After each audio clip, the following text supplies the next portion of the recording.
Good morning friends, ಎಲ್ಲರೂ ಹೇಗಿದ್ದೀರಾ? ಎಲ್ಲರೂ ಕೂಡ ಚೆನ್ನಾಗಿದ್ದೀರಾ ಅಂತ ಭಾವಿಸ್ತೀನಿ. ನಾನು ಕೂಡ ಚೆನ್ನಾಗಿದ್ದೀನಿ ಫ್ರೆಂಡ್ಸ್.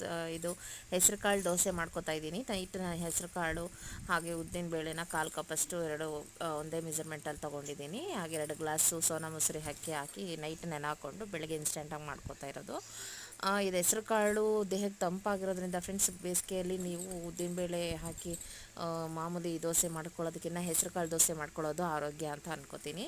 ಹಾಗೆ ಇದಕ್ಕೆ ಕಾಂಬಿನೇಷನ್ ಆಗಿ ನಾನು ಬಟಾಣಿ, ಕಡಲೆಕಾಳು, ಹೆಸರು ಕಾಳನ್ನ ನೆನೆ ಹಾಕಿ ಮೊಳಕೆ ಕಟ್ಟಿರಲಿಲ್ಲ ಫ್ರೆಂಡ್ಸ್, ಟೈಮ್ ಇರಲಿಲ್ಲ ಅಂತ ಹೇಳಿ ಮೊಳಕೆ ಕಟ್ಟಿರಲಿಲ್ಲ.